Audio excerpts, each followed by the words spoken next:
so happy to welcome our speaker, Ahmet Yayla, who is co-author of the just-released book, which you see here, ISIS Defectors, Inside Stories of the Terrorist Caliphate, which we have available outside for sale, and Dr. Yayla will be happy to sign these books for you after his presentation.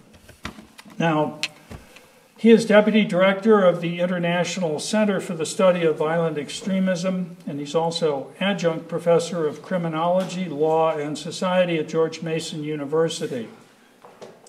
He formerly served as Professor and Chair of the Sociology Department at Harran University in Turkey, and most pertinent for our subject matter this evening, he's the former Chief of Counterterrorism and Operations Division for the Turkish National Police, with a 20-year career of interviewing terrorists and ISIS defectors.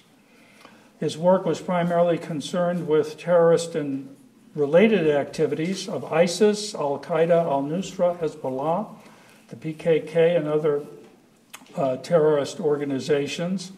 Was responsible for several successful operations against the above-listed terrorist organizations. Tonight he's going to address us on the subject of Turkey, the coup, and ISIS. Please join me in welcoming Dr. Yayla. I'll start with the coup attempt, and then I will jump into the ISIS, as I think these are the most important occurrings right now in the Middle East and in Turkey, which are very much related, and most of the time which are very much misunderstood. So I think it is essential that we understand them well to better analyze what's going on over there. Before I speak about the coup, I would like to speak about the pre-coup atmosphere in Turkey. So what was going on? Beginning 2011, we have started the problems in our south, basically in Syria, with the opposition rising against Bashar Assad. What happened was Turkey adopted a policy which is an open border policy to let all the Syrian refugees in without any questions, but at the same time let anyone coming from Syria also in, whether it be a al-Nusra member, al-Qaeda member, or other different jihadi terrorist organization members, and base themselves inside the country and carry out their operations through Turkey, especially the southern border towns, including Gaziantep, Sanliurfa, Kilis, Hatay, where the border was like American-Mexican border, wide, flat, and which was not very well controlled also. On top of that, by the end of 2013, ISIS, louder, okay. ISIS rised, and we have started to see a lot of ISIS fighters going through Turkey to join ISIS, especially the foreign fighters coming from the West and even from Northern Africa. To this day, the total number is calculated as 38,000 just went through Turkey to join ISIS. And almost none of those ISIS fighters were stopped in or at the borders of Turkey and sent back. The numbers who were stopped were circumstantial. Basically, they by themselves went to the police and asked almost the police to stop them to go. Like, for example, 3 Westerners went to the police at the border and told to the police that they would like to join ISIS and pass the border. But there is a story behind it.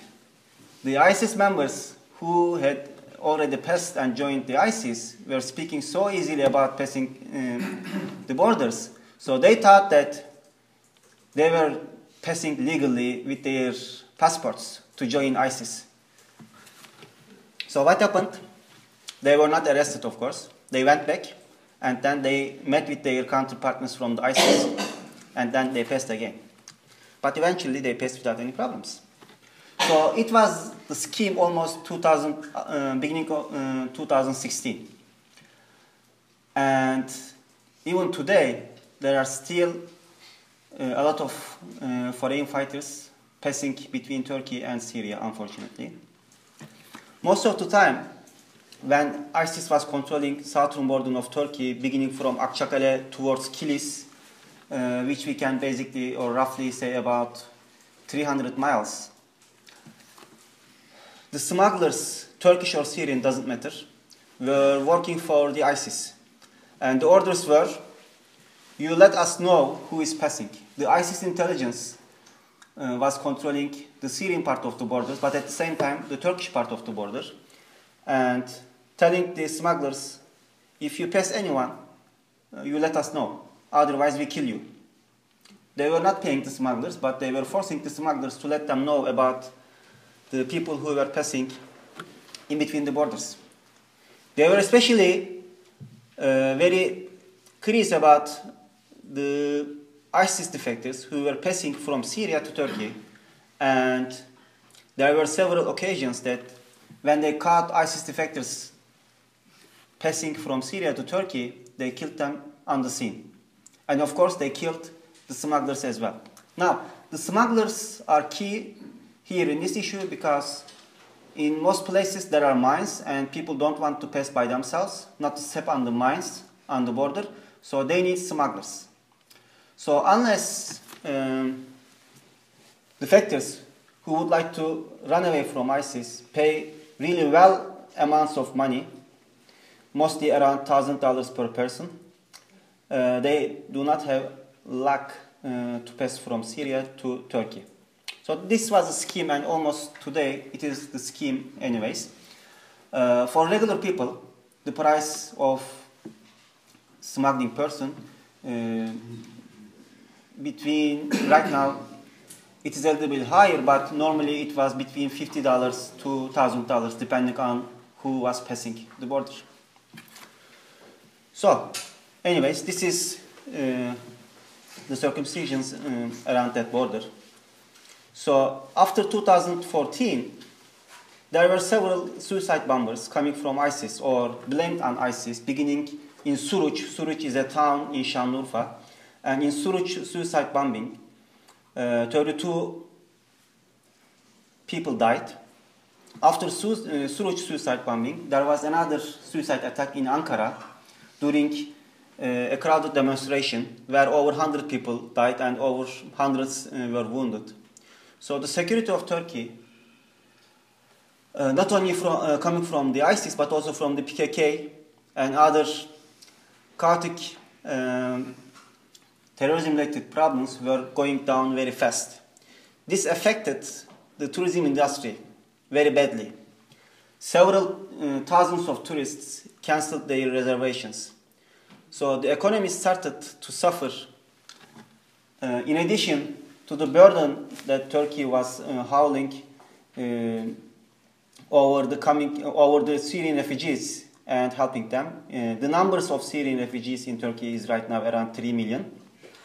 And they are scattered all around Turkey, and around, I think, 200,000 or 300,000 of them are being taken care of in refugee camps, but the rest are around Turkey, and most of the time they are being offered free healthcare, free education. So this is also, of course, a big burden on the economy. But the biggest burden came after the shootdown of Russian airplane, because Putin was very upset about it. There wasn't any real explanation and logical approach to why Turkey shut down the Russian airplane, even though it was claimed that the Russian airplane was in Turkish air space, but it was a very short time.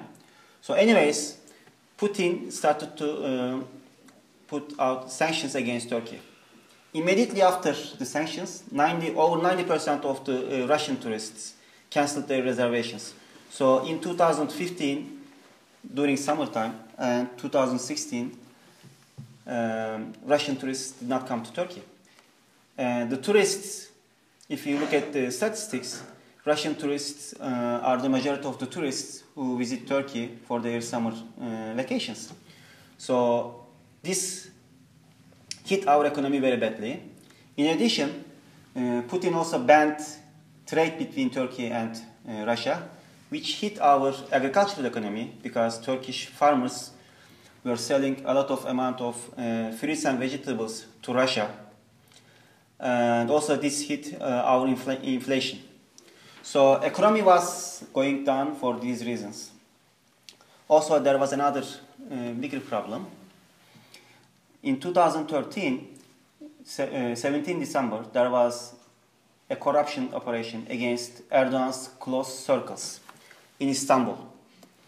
In that corruption operation, 4 ministers' sons were arrested. Erdogan's own son, Bilal Erdogan, was a suspect and they couldn't arrest him anyways. But that corruption operation pissed off Erdogan very much and he got really furious about it and he said, the police is carrying out a coup against me. This operation was, or this investigation had started 2 years ago, prior to 2013 December. And the Turkish intelligence or other parts of the Turkish National Police was not aware of this operation. But almost anyone who was aware of these kind of dealings in Turkey was aware of the fact that those people were corrupted. They were into deep corruption and dirty dealings. This 17 December and 25 December corruption operations put a dot on Turkish democracy and Turkish economy. Erdogan immediately after the operations started to fire the police officers, police chiefs, and the prosecutors and the judges who got involved in these operations. And that was not enough. Anyone who dared to make news pieces about these operations and about the facts of the operations, basically the dirty dealings of the ministers and Erdogan's sons, were arrested. The newspapers were closed down, confiscated, forced to shut down, and Erdogan started to go after the free media. Basically, beginning 2014, we lost the free media, we lost the freedom of speech, because anyone dared to speak, write, or discuss about these corruption issues were deemed as an enemy and were made sure that he paid dearly. And this also put an end to our justice system. As I was a police chief in Sanliurfa then, and we were openly asked whether we were with the regime or not, which meant, are you going to close your eyes to the ongoing corruption dealings, or are you going to work with us, or are you going to try to prosecute or investigate the crimes? And I didn't even think about replying to that, and I resigned and became a professor at Harran University. And this was a turning point for me and several of my friends at the police, because several of the chiefs then denied being a puppet at the hands of Erdogan government, and they were sidelined, they were not given positions, and new people brought in to lead and work for the critical departments in the police, mostly counter-terrorism, intelligence, organized crime, and critical and major crimes. Basically, the skeleton of the police, investigative police, and criminal part of the police that would deal with any kinds of corruption or misdoings of the government. But that was not enough. All the prosecutors were changed that were looking at those cases. And the judges who deemed that would not rule in the favor of the government were also changed. Several of them were sidelined and new judges and prosecutors were assigned. So we started 2014 in this atmosphere. And that continued up until the coup time. And the economy went down very harshly. However, because the media was controlled by Erdogan and his people, and almost all the media that was on the opposition side were shut down or confiscated, the people of Turkey was really not aware of it. It is like, I think, the best thing I can give you an example is Hitler's propaganda minister's tactics. People really didn't understand what was going on. They were as if forced to go after the lies of Erdogan's media. Meanwhile, Turkey distanced itself from the West, and there were several causes for that. We started to become a lot closer to Saudi Arabia, Qatar, and they have started to invest a lot more in Turkey. But at the same time, we have also started to distance ourselves from the NATO and from the West. And that was a very critical turning point for us. For example, Turkey dragged its feet to get into the coalition force of the ISIS. We have not involved with the coalition force that was fighting against ISIS for a year. We dragged our feet. We tried to negotiate about the use of Incirlik Air Base. Basically, we didn't do anything, and we almost stopped the coalition forces to fight against ISIS and other terrorist organizations. Of course, there are other reasons behind that. And the biggest reason, when we look at the past 3 years now, we can understand that it was Reza Zarrab case that is being tried in New York Federal Court right now.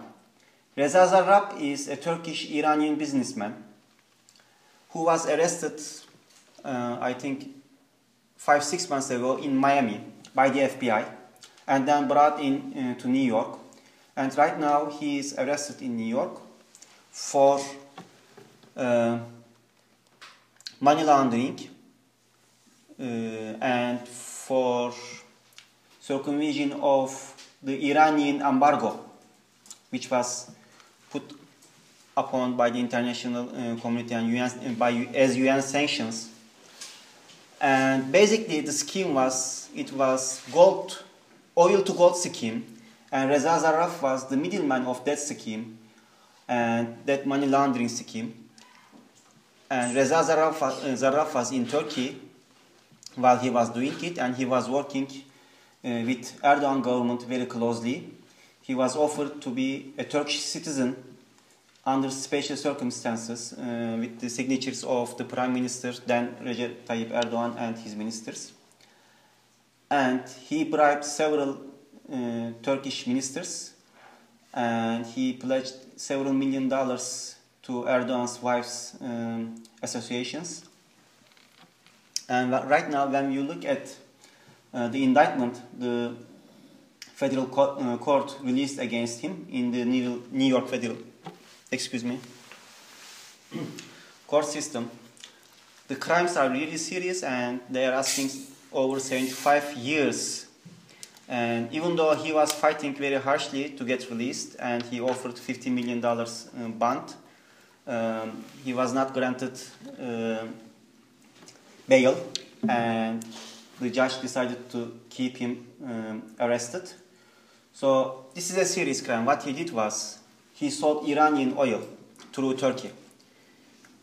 And instead of sending US dollars to Iran, Turkish banks sent gold to Iran. And Reza Zarrab acted as a middleman between Erdogan and Iran. And as you can remember, Erdogan visited Iran that times, and he said Iran was his second home. And there was reasons behind that. There were reasons behind that, and the biggest reason was the share he and the government was getting from the Iranian oil to gold scheme. So Turkish banks which were involved in this scheme, and Turkish authorities and the members of the government who were involved in this scheme knew that they were going to pay for their crimes in the near future. And as soon as it was realized that a New York federal prosecutor was after the case, they had to do something about it. And whatever they did about it, they couldn't save themselves. Right now, the case is ongoing, and most probably in January, as the case starts, as far as I can read from the media, Reza Zarrab is going to talk about it, and this is going to become an international issue. And I think the people who got involved in this scheme basically are going to be the criminals. So this also became a critical turning point of Turkish government to make distance between the West, especially with the United States and Turkey. And of course, this was not enough. There are other problems. Beginning 2011, Turkey has been providing weapons to the opposition in Syria. But not only to the opposition, some terrorist organizations as well, naming al-Nusra and ISIS. And there are several evidences that leak to the media about it.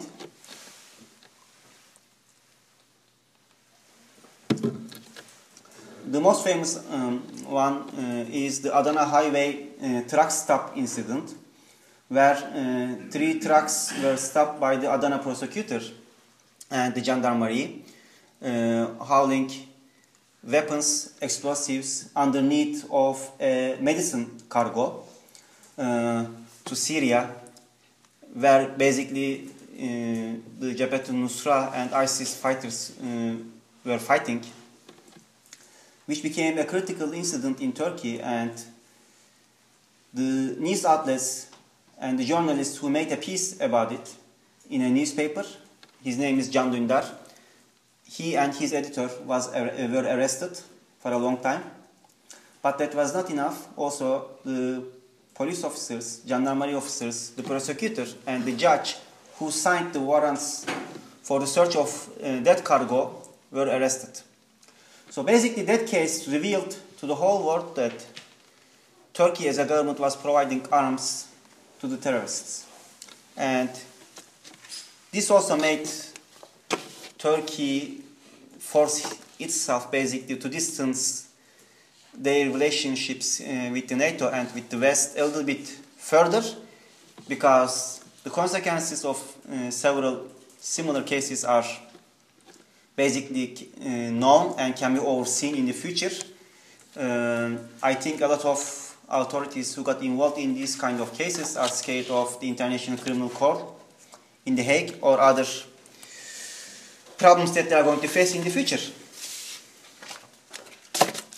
Another problem that we could oversee was ISIS oil trade.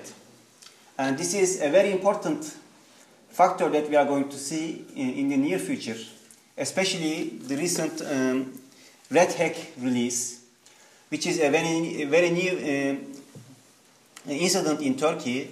A leftist Marxist terrorist organization, hacker group, hacked Tayyip Erdogan's son-in-law's emails, who happens to be the Minister of Energy in Turkey, Berat Albayrak. And in that emails, we can reach to several emails that lead to concrete evidence that Erdogan family, especially his son-in-law, who was the owner of Power Trans company, and his son Bilal Erdogan, who is the owner of BMZ shipping company, are basically the companies and people were behind ISIS oil trade. When we study their emails and what's going on behind the scenes in terms of how ISIS oil was sold, we realized that at the very best, ISIS was controlling 60% of Syrian oil and almost 20% of northern Iraqi oil, which accounts of around 80,000 barrels of oil a day. From the lowest price, roughly $40 a barrel, ISIS made $3.2 million a day with its oil dealings. And after the shutdown of a Russian airplane, the Russians released several images of satellites where Turkish tankers were carrying ISIS oil to Turkey and to northern Iraq. In fact, Deputy Defense Minister of Russia released those pictures and gave numbers. He said, he quoted, in a day, over 8,500 trucks carried, oil trucks, tankers, oil to the ports and refineries of Turkey. And there were three main routes which was given by the satellite images. So we realize now, with this email leak also, Erdogan's family, in fact, was in charge of these ISIS oil dealings, and they were making a lot of money. But at the same time, they were paying a lot of money to ISIS. And ISIS is famous with its generosity that they provide to their fighters. They used to pay $500 a month to their regular street fighters. So the lowest level of ISIS soldiers, fighters, were making $500 a month. If you would like to understand that amount, it is a lot more than a higher judge could make in Syria, maybe twice of that. And on top of that, ISIS was paying for their food, for their lodging, and any other expenses. So that $500 a month was a money that they could spare without any expenditures, just as being an ISIS member. And several ISIS members, local members, became ISIS fighters because of that $500. And also ISIS purchased a lot of weapons and explosives with that money. So basically, we as the Turks, unfortunately, were behind this scheme, and we were like the middleman of ISIS oil, where ISIS was making a lot of money to support its terror all over the region. Not only the region, but also in the United States and in Europe and other parts of the world. So this is another important problem. And especially now, after the email leaks, we can better understand that this is going to be a huge headache for Erdogan in the near future. Another headache Erdogan had was his diploma. There were several discussions about his diploma, and he was never able to provide a copy of his college university diploma, which is a constitutional requirement to become a president in Turkey. Especially just before the coup, in the social media, people were bragging about it. They were constantly asking Erdogan to provide a copy of his diploma.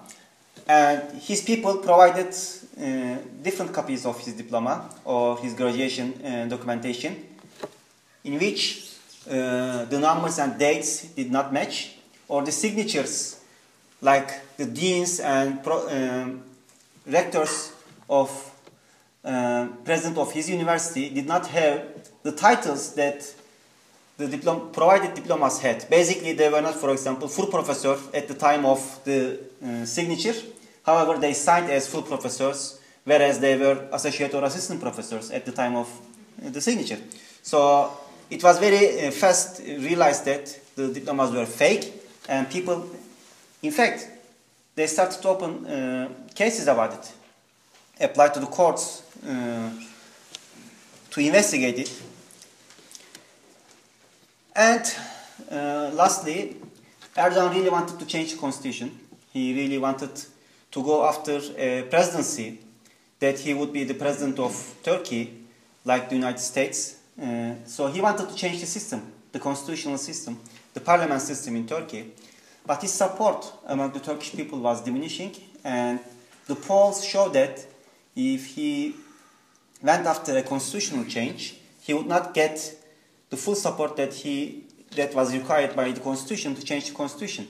So it was an important problem for him. So up until now, I talked about the circumstances before the coup, for the last maybe 4 years before the coup.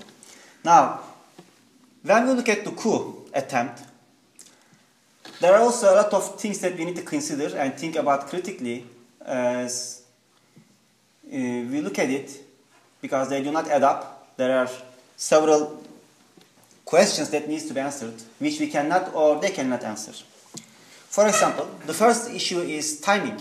The coup attempt started at 10 p.m. and everybody in Turkey, as a nation very experienced with the coups, knows that a regular coup starts around 3:30 a.m. In Turkey, at 10 p.m. everybody is up.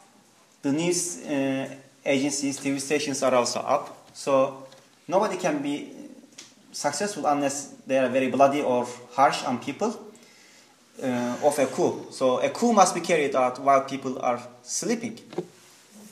Several opponents argued that the coup had to start too early because it was undercovered. Yes, it was undercovered at 4 p.m. By the Turkish National Intelligence. In fact, the director of the Turkish National Intelligence went to visit the chief of staff at 4 p.m.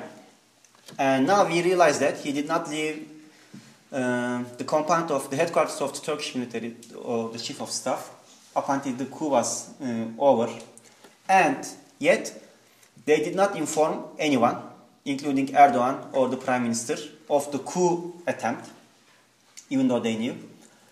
And more strangely, what they did was they just sit in their offices and did not do anything. In fact, their commanders of the gendarmerie, the chief commander of the gendarmerie and the Air Force commander, were not aware of the intelligence that the Turkish National Intelligence brought into the headquarters to the chief of staff, Hulusi Akar. And they learned about the coup attempt both at a wedding from a TV station. If you think about it, chief of Air Force in Istanbul attending a wedding, not knowing about the coup attempt, and he learns about it at 10 p.m. at a wedding from a TV station. And all the while, the chief of staff now learns about the coup attempt at 4 p.m. So there are big problems here. And they did not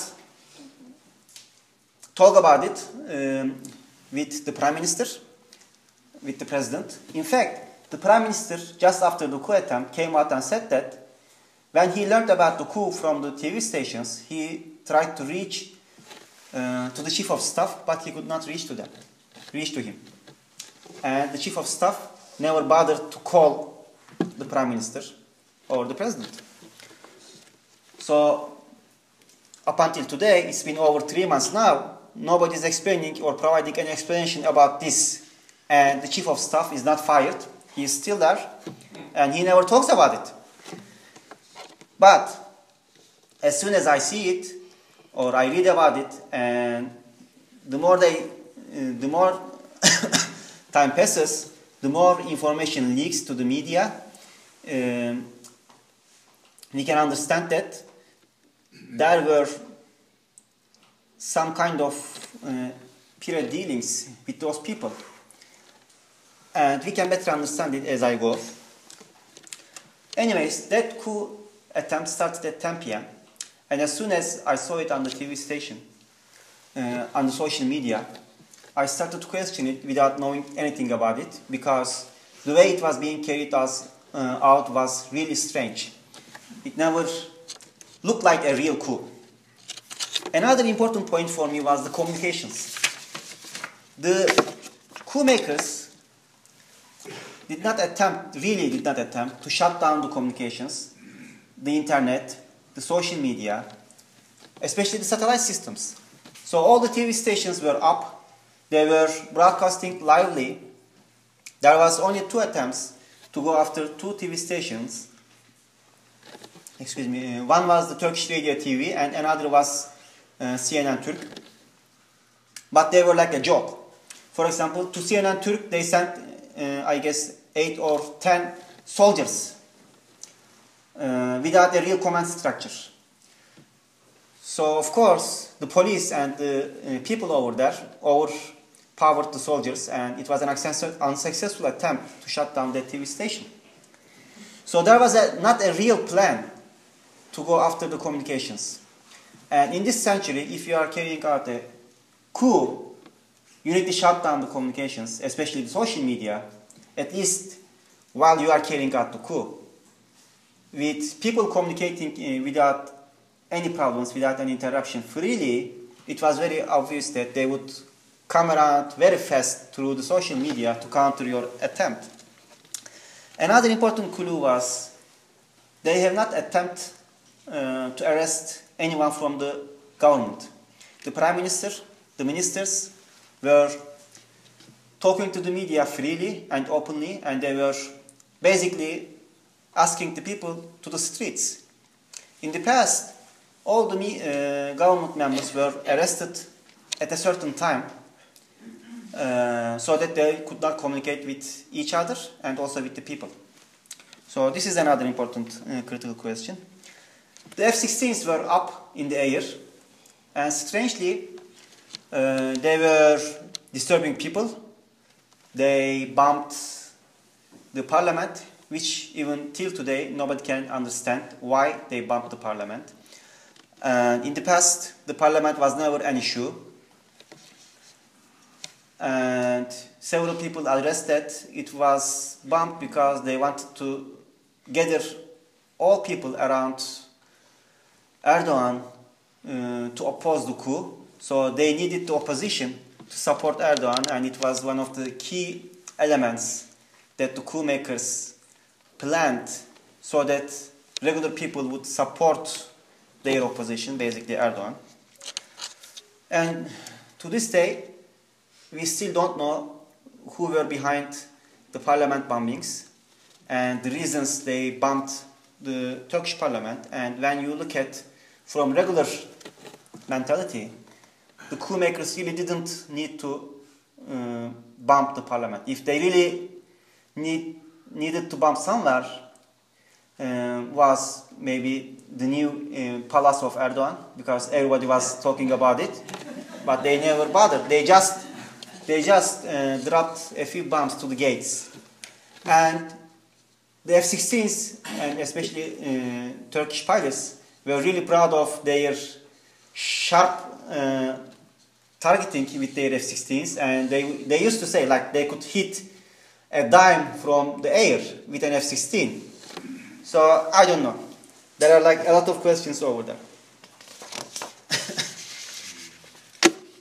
And another important factor which came out very recently, there was a junta behind the coup, and we heard about this junta on the 16th. The coup was carried out on the 15th at 10 p.m. And on the 16th, around 12:16, on the Turkish radio television, the statement of the junta was read by a spokesman. And the name of the junta was first revealed during that statement. However, we see a YouTube video uploaded to YouTube on the 15th, most probably maybe around 10:30 at night, but before the statement of the junta. And in that statement, we see the leader of Workers' Party, Doğu Perinçek, who was an ex-Maoist terrorist leader in Turkey and who has a lot of supporters inside the military. And I personally know about it because I was involved with a lot of operations against leftist terrorist organizations in Ankara, and I was at once arrested this person and found a lot of top secret documents in his office. So he openly talks about the name of the junta and blames the Americans to be behind this junta and asks the Turkish people not to obey to the orders of the junta. So regular people learned about the name of the junta on the 16th, but we see this guy talking about the junta on the 15th, very openly, and in fact they uploaded the video to YouTube. So right now we can still see that video. So these are all the questions that I have in my mind about the coup attempt, and whatever Erdogan media or his supporters provided to counter these questions, none of them made any sense. And I made a presentation at the Congress about this, and I also addressed these issues and wrote about them, but up until now nobody countered or wrote anything about what I mentioned here. So after the coup attempt, Erdogan landed at Atatürk airport that night, and while he was landing at the Atatürk airport, there were 3 F-16s over Istanbul and Atatürk airport that supported supposedly the coup. And somehow Erdogan's airplane landed and he safely made it to the airport. But his supporters claim that Erdogan's pilot somehow deceived the tower, saying that it was just a regular passenger plane. However, on the Twitter accounts, on the social media, several people provided the coordinates of Erdogan's airplane, and it was very well known that his airplane was landing to the Atatürk airport. And it would be very naive to think that the coup makers, like professional pilots and Air Force generals or officers, would not be able to trace his airplane. And even before that, if they really wanted to land Erdogan's small private jet, an F-16 would do that very easily while it was flying. So I don't buy that. And somehow those 3 F-16s led his airplane to land at Atatürk airport. And everybody knew that at that point, if he lands successfully, the coup was going to be over. And as we expected, the coup was over as he landed. And immediately after he landed, things started to change. What happened? We saw a list of 1,563 military officers immediately, like 2 or 3 hours after that morning. They were explained as the officers, military officers who were behind the coup, who were the officers involved with the coup. And somehow, in 3 hours after the coup, the police, while they were dealing with the coup attempt on the streets, countering the soldiers who were basically carrying out the coup attempt, the intelligence and counter-terrorism police on the street dealing with those coup makers had the time to investigate the coup attempt, to figure out who got involved all over Turkey with this coup, made a list of 1,563 military officers, found about their addresses and where they were at that moment, made lists, got warrants about them, and distributed that list to all over Turkey, to 81 provinces. And after 2 or 3 hours, they started to arrest those officers, including generals, high-level military officers. Incidentally, almost 90% of those officers, 1,563 officers, were not involved with the coup. They were at their homes or they were at vacation. So they were arrested at their homes or at their vacation places, mostly the military camps where they were taking their summer vacation.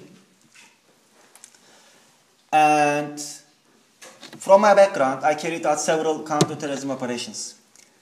The most comfortable number a police chief would be carrying out a critical operation against a group of terrorists under normal circumstances is 25. Because you need several support forces to support your people on the ground who are carrying out operations against the targets. It's not like one man's job to arrest a critical and important person. At the same time, you need months to investigate about these people and their whereabouts. So if the circumstances are really critical, you can make it like 50. At worst, you can go after 100 people at once.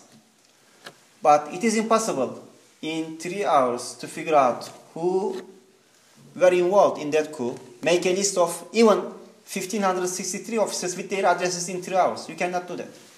It would require at least 2-3 months to make that list, to find out whereabouts of those people, and to figure out who was really involved in the coup.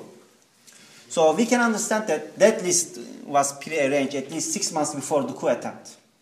And the coup attempt gave an excuse to Erdogan to go after those high-level military officers and arrest them, basically sidelined them, because he knew that they would not allow him to carry out his illegal activities in the future, or they would oppose anything like coming from him illegally changing the constitution or the system of Turkish Republic. So when we look at the numbers, there are around 360 generals in the Turkish military. With this purge, initially Erdogan arrested over 150 of them. And now I think the numbers are around 200.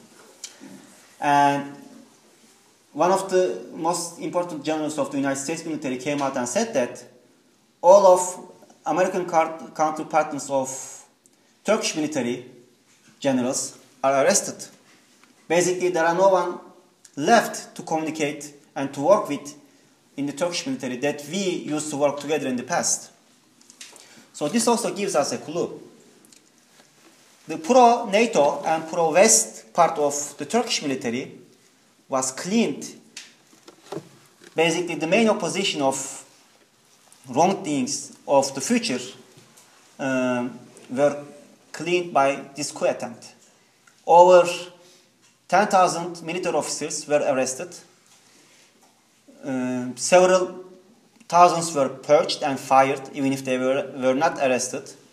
And the only reason behind that, on the paper, they were the coup makers and coup supporters.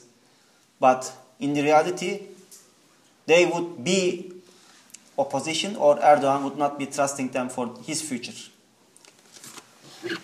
And incidentally, Turkey became very close buddy of Putin all of a sudden. In fact, 10 days before the coup attempt, out of the blue, the Prime Minister came out and said that Turkey must fix its relationships with Russia. But just before that, they were screaming in the media, if the Russian jets would violate Turkish airspace again, they would shoot down their airplane again. And the Prime Minister came out and said that he ordered the shoot down of the Russian airplane with a lot of pride, and they made that a national issue to get more nationalistic supports. And after the coup attempt, the same Prime Minister came out and said that the coup makers were behind the shoot down of the Russian airplane, and they were really sorry about that. They arrested the pilots of the F-16s who shot down the Russian airplane. It was a game to make the Turkish people suffer. Basically, the coup makers were traitors, and they caused problems between Russia and Turkey. So they were sorry about it, and they wanted peace with Russia. And of course, Russia accepted that. So we have a new body, and that wasn't enough. 3 days ago, they signed a new pipeline deal, and that was not enough.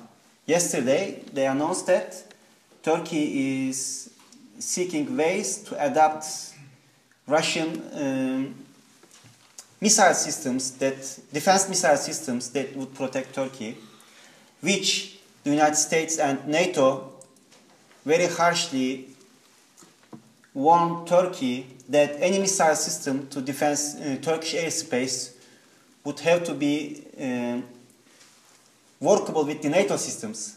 And so it would have to be a NATO system that would work with the current NATO air missile defense systems, right? But first Turkey started to deal with China to get that system. And with the opposition coming from the NATO, they halted that plan. But now the Russians intervene, and we are talking with the Russians to adapt their S-400 air defense missile system.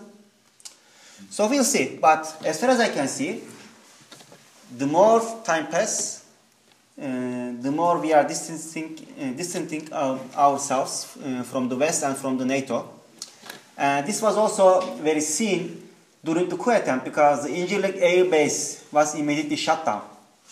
For 2 days, no flights were allowed from the Incirlik air base.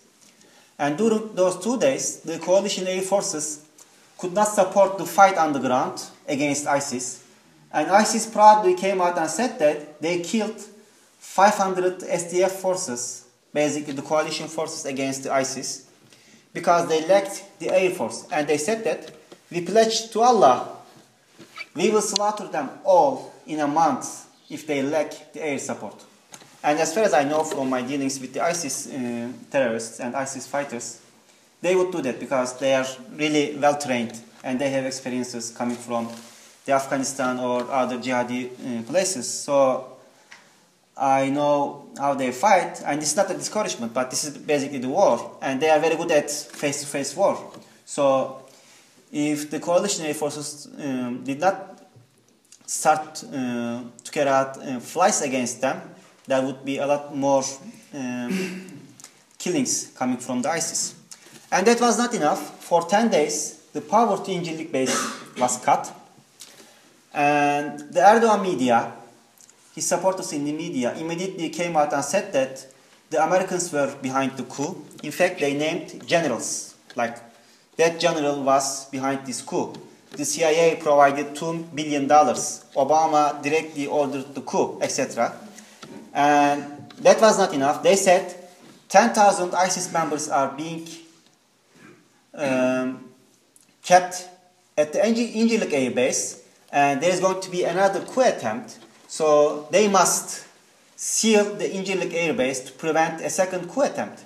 So what happened? They sent municipality trucks to seal the gates of Incirlik air base and did not allow any movement in and out of Incirlik air base, a NATO air base. Of course, they were all lies, but who cares? As long as you are writing about it, as long as the Turkish people cannot hear about the facts because the media is controlled, people start to believe in these things. And last week, a pro-AKP attorney filed a case against 3 generals and some other Americans who were deemed to be behind the coup attempt as the brains in Turkish courts, saying that they are responsible for the coup, they are responsible for the people who were killed during the coup, etc. So there is a pending case at the Turkish court system against those American generals. Apart from this, immediately after the coup, the same day, on the 16th, they started to fire prosecutors and judges. The first list consisted of 2,057 judges and prosecutors. And when we look at the list was prepared like almost 2 years ago. Because when you look at the places they are working, it coincides with 2 years ago's appointments. In fact, in that list, there was a judge who died 57 days before that list was made public on the 16th or 17th. So we can understand that that list was also pre-arranged. And another important factor that we need to consider is the fact that the junta behind the coup, we still don't know anything about it. To this day, it is almost 4 months now. We are not informed who were the members of the junta.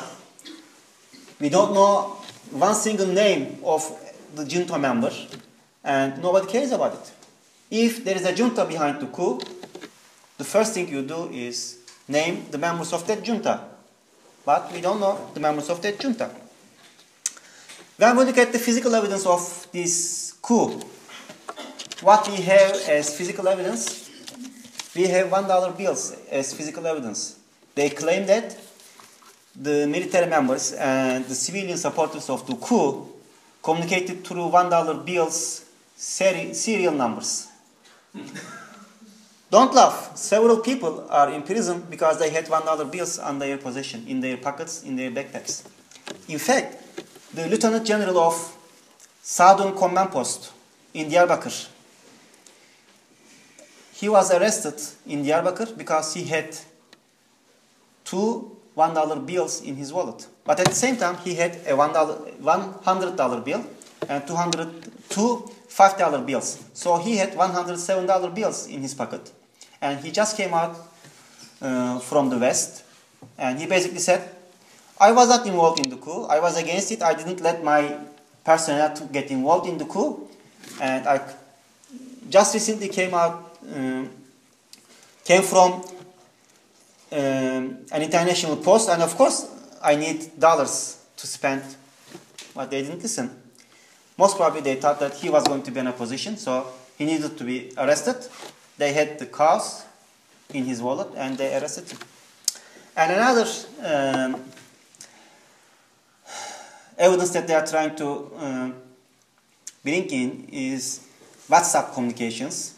They claim that the coup makers at that night, basically the soldiers, communicated through WhatsApp. And then they claim that people who supported the coup communicated through a special app named Baylak. And now they are arresting people who downloaded Baylak, basically a private communication application. But of course, these are not real evidences against the coup. Another important and very funny story about Erdogan's departure from Marmaris that night. He claimed that the coup makers missed him with 10 minutes. The SAT commandos arrived at the scene 15 minutes late. And in fact, according to the news on the papers, the SAT commandos came after Erdogan to arrest him, did not know where he was and the address. They asked people on the streets where his hotel was. So, can you think of a special force arriving late and not knowing his target's address? That would never happen in the world. Like, I carried out several operations, and I know those special forces. They are a lot more professional than us in terms of operational capacities. Like a special force is deployed to an operation, they would be successful in that operation. I have no doubt, especially if that operation is against a civilian target.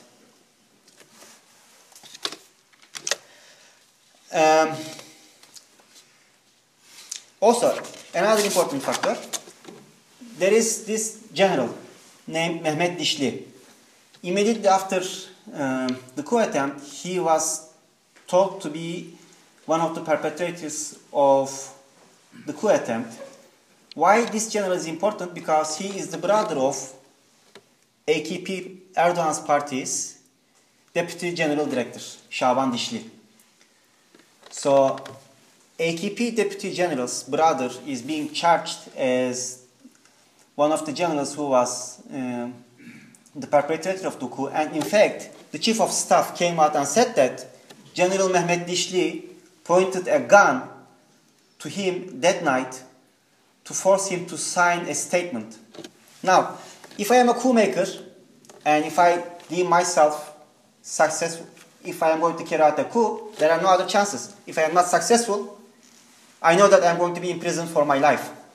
So I have to be successful, right? According to this story, the coup makers forced the chief of staff to sign a statement. If I am carrying out a coup, who cares about the statement and who cares about the signature? Any signature after the coup attempt would not save me. But based on this story, Mehmet Dişli forced General Akar to sign a statement by pointing his gun. And he was the one who arrested, supposedly, General Akar.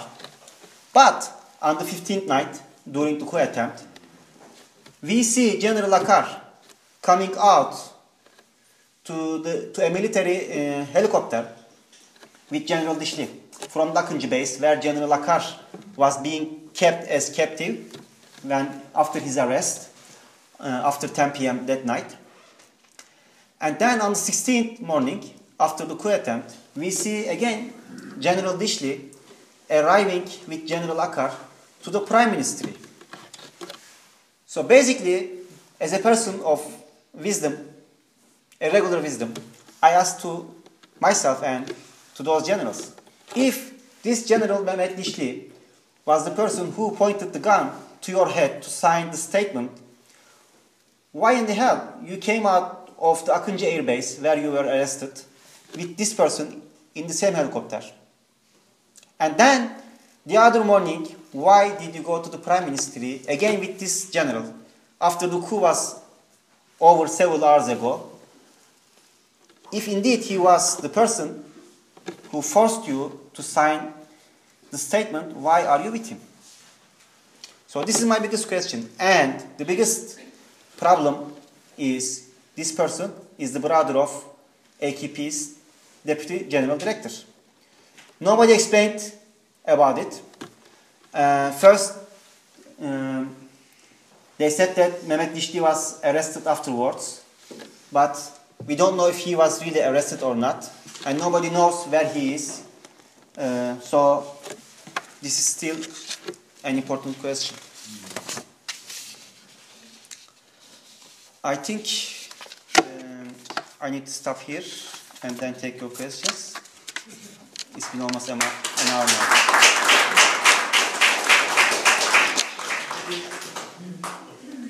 Please get the microphone from Dan. Where you are. A little bit late, excuse me, but I'm Claire Lopez with Center for Security Policy. And you did touch on this a little bit, but if you would explain a little bit more. It was during the time that you were with the National Police that the policy of the Turkish government was to allow jihadis and weapons to use Turkish territory as a transit to Syrian battlefiels. Why did they have that policy, and what made them change it more recently? Let me reply to the second question. I don't think that policy has been changed, still to this day. This is not made public, but a friend of mine from Sanliurfa, when I was speaking to him after the coup attempt, he told me he saw over maybe 200 of trucks were being sent to Syria through the border at the coup night. And I don't think that ISIS logistical support is halted in Turkey. They are still active in Turkey, ISIS especially, and Jabhat al-Nusra, running large operations inside Turkey still today to support their activities in Syria. So it is an ongoing operation. Anything from the food supplies to their uniforms, to weapons, to explosives, to chemicals that need for their IEDs, the cables, the igniters, the rocket heads are being provided from Turkey. If you look at the factories in Gaziantep, in Kayseri, in Konya, there are factories producing rocket heads for ISIS. And they are all being arranged by ISIS members inside Turkey. So it's not halted. It is an ongoing operation. And still you can see those logistical support materials and other military equipment being sent to Syria, to the borders. The first question, it was a policy that I was against it, but we couldn't do anything because the governments and the central government very harshly pressured about it. And it wasn't only the jihadi terrorists. If you can remember, there was also a peace process with PKK. So the government also pressured the police and the judiciary not to carry out operations against the PKK. While our logic was this, yes, we are during the peace process, we are open to communication with everybody, but we still cannot allow the armed wings of the terrorist organizations to operate. Even during the peace process, it doesn't matter. If they are still running their operations underground, we would not allow them. However, this was not the understanding, and several police chiefs and prosecutors were fired because they attempted to carry out operations. So this was central government's policy, especially when it comes to the jihadi terrorists. They were untouchable, and still they are untouchable today. Halis Bayancuk is the leader of ISIS terrorist network in Turkey. He was several times arrested, and he was several times freed. In fact, he was provided 24/7 security by Erdogan government, and he openly preaches about ISIS. Yesterday, I wrote an article, excuse me, to Huffington Post. His YouTube videos still available today. You search his name on Google, you can see he openly preaches about ISIS, and he says, if you are a Muslim, you must support ISIS. Otherwise, you are not a Muslim. He has several YouTube accounts, Twitter accounts, Instagram accounts, on the social media, supporting ISIS. But behind that, he is also supporting ISIS movements and ISIS logistical support. The last time he was arrested was because he was helping or facilitating a French family's passage to Syria that was going to join to ISIS. But himself with another 96 ISIS suspects were abruptly released in March, I guess, of this year. In 1918, Britain took Mosul from Turkey. Now we have Turkish troops patrolling northern Iraq with the explicit disapproval of the Iraqi government. Ostensibly, they are fighting ISIS. What is Turkey's intentions in Iraq? To this day, I really could not understand what our intentions over there. In the past, we always thought that we were there against the PKK, but it doesn't make any sense because the PKK is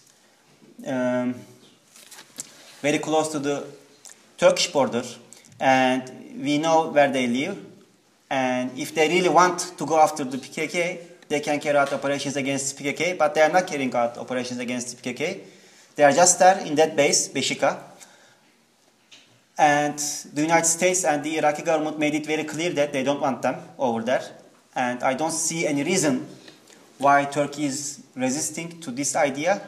But even today, it was on the news that they are not going to pull out.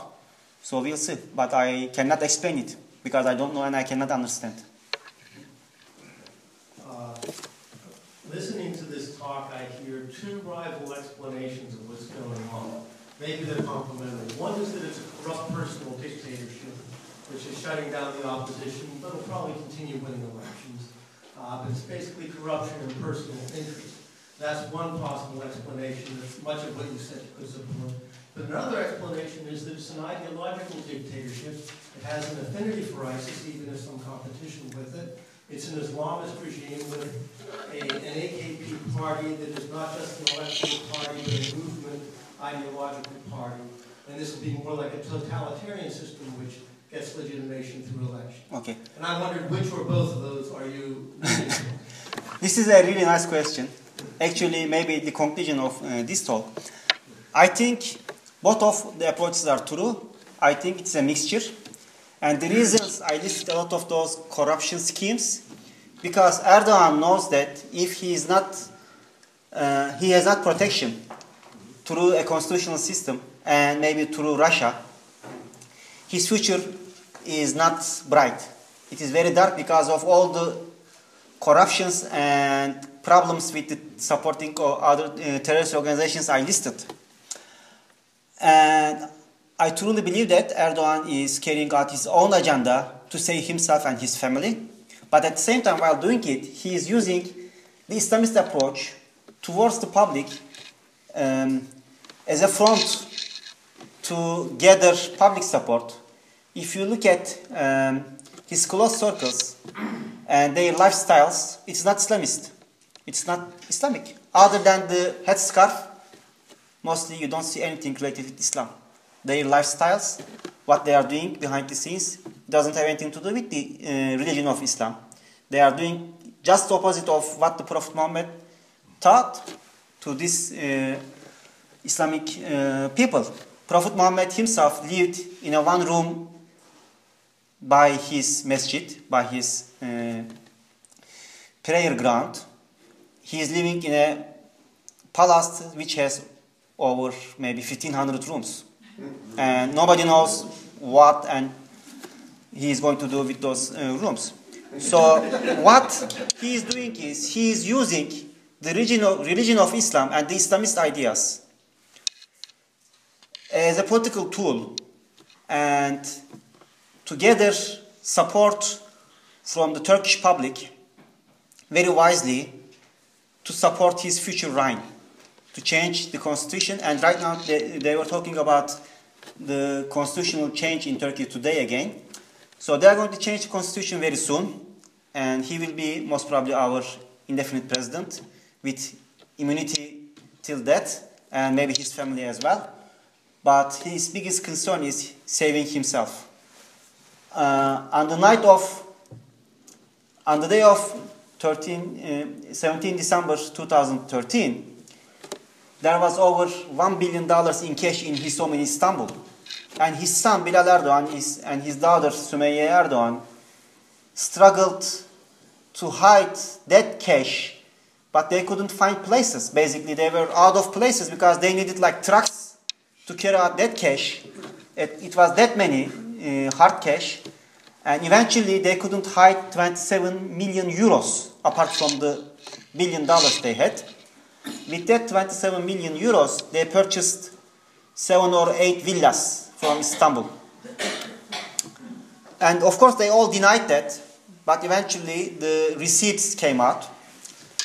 So, where Turkey is going is a political Islamist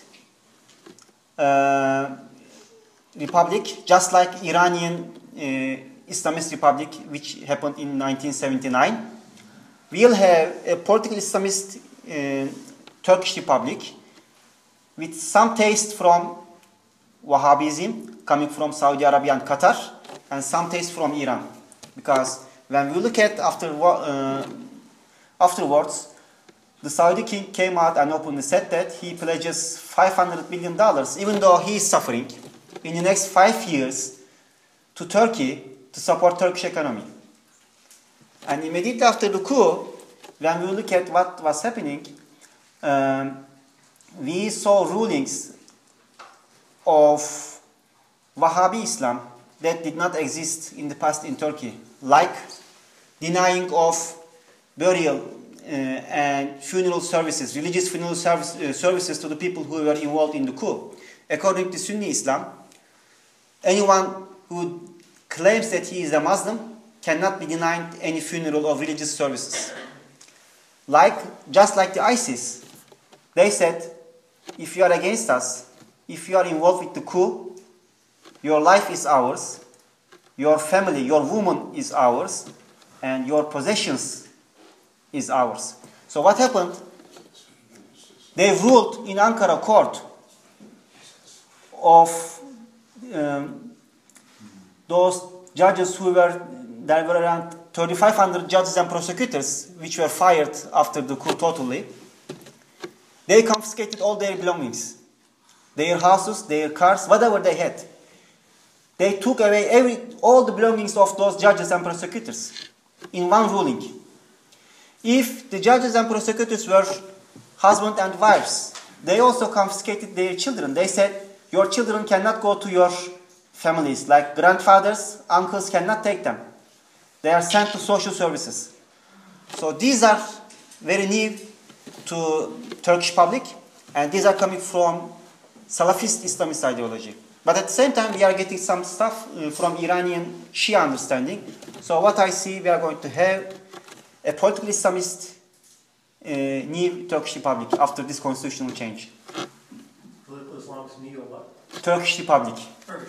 Basically, a new Turkish Republic which is politically Islamist. Please. This is fascinating. I wonder if I could ask you to comment a little bit on the United States. Is this working? Yes. Okay.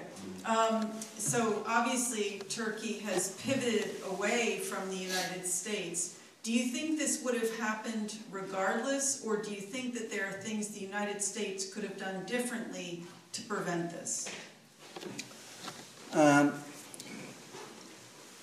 I think this is happening because Erdogan regime is trying to save themselves and their future.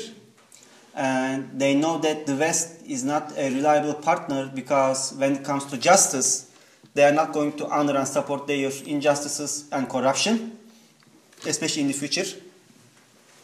So they need someone like Putin who would support them in the future regardless of what they did. Just like happening in Syria, Putin is supporting Bashar Assad, even though both Putin and Bashar Assad killed thousands of people, and even though he knows that he's a criminal. So I think this is the biggest reason. And I think the United States might have failed to see the level of corruption or the level of flip-flopping that the Turkish government would carry out to save themselves. So this might be the answer to your question. Hello, Doug Burton. Thank you. It's fascinating. Now, it's very confusing.